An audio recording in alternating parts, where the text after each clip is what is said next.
پیارے بچوں، آپ سدا سلامت رہیں اور خوش رہیں۔ میں ہوں آپ کی گل آپا اور اپنے چینل بچوں کی دنیا پر آپ کو آج کہانی سنا رہی ہوں، بلی چڑیل۔ ایک گاؤں میں ایک بہت بڑا پیپل کا درخت تھا۔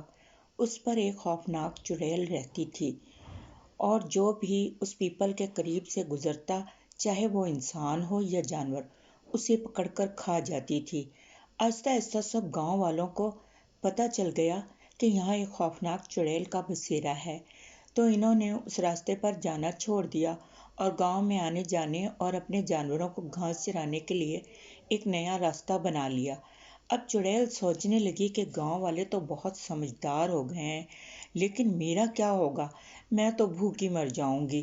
پھر اس کے دماغ میں ایک ترکیب آئی اور یہ سوچ کر وہ خوشی سے اچھل پڑی۔ اس نے ایک بہت پیاری اور خوبصورت بلی کا روپ بدل لیا اور میاؤں میاؤں کر کے گاؤں کی طرف چل دی۔ گاؤں میں پہنچ کر سب سے پہلے تو اس کی نظر گاؤں کے چھوٹے چھوٹے بچوں پر پڑی اور اس کے منہ میں پانی بھر آیا، لیکن پھر اس نے اپنے آپ کو روکا کہ اگر میں نے کسی بچے پر حملہ کیا تو سب گاؤں والوں کو پتہ چل جائے گا۔ اس لیے وہ گاؤں کے اس گھر کی طرف چل دی جہاں فضلو کا گھر تھا۔ اس کے گھر میں داخل ہو کر میاؤں میاؤں کرنے لگی۔ جب فضلو کے بچوں نے اس کو دیکھا تو اس کے پاس جمع ہو گئے اور اتنی خوبصورت بلی کو دیکھ کر اسے پیار کرنے لگے، اور ایک بچہ تو اس کے لیے دودھ بھی لے آیا اور کہنے لگا، لگتا ہے بھوکی ہے، میں اسے دودھ پلاتا ہوں۔ چڑیل دل میں سوچنے لگی کہ ارے بچوں، میرا اس اتنے دودھ سے کہاں پیٹ بھرے گا، مجھے تو جو یہ تمہارے موٹے تازے جانور بندے ہیں یہ کھانے ہیں۔ اسی طرح بچے سارا دن اس بلی سے کھیلتے رہے۔ شام کو جب فضلو گھر آیا تو بچوں کو بلی سے کھیلتے دیکھ کر حیران رہ گیا اور کہنے لگا، یہ بلی کہاں سے آئی ہے اور کس کی ہے؟ بچوں نے کہا، یہ تو خود ہی ہمارے گھر آ گئی ہے، ابا کیا ہم اسے اپنے گھر رکھ لیں؟ فضلو نے کہا۔ کچھ دیر سوچنے کے بعد کہا، رکھ لو، لیکن اب رات ہونے والی ہے، تم بھی سو جاؤ اور اس بلی کو بھی آرام کرنے دو۔ بچے اور فضلو سب کھانا کھا کر اپنے اپنے بستروں پر آرام کرنے چلے گئے۔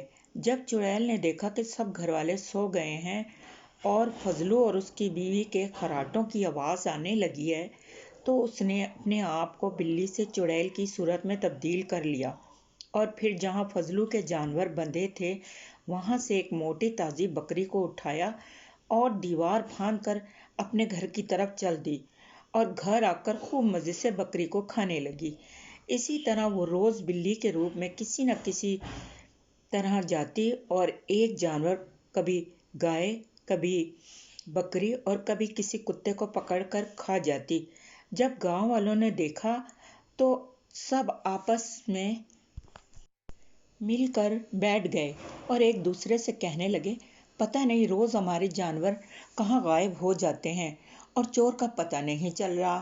اب چور کو پکڑنے کے لیے ہمیں کچھ کرنا چاہیے۔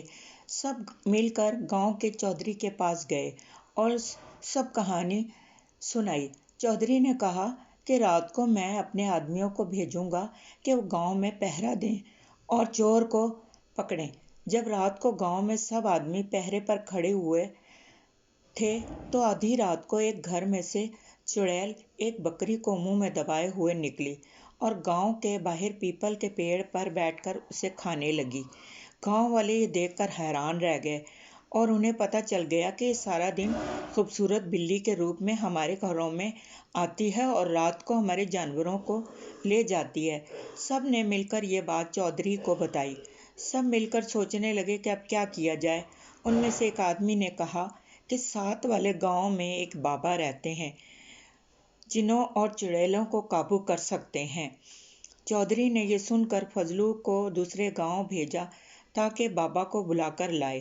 جب بابا آیا تو سب نے اسے چڑیل کے بارے میں بتایا کہ ہم اس کے ہاتھوں بہت تنگ ہیں اور کس طرح یہ روز ہمارے جانور کھا جاتی ہے۔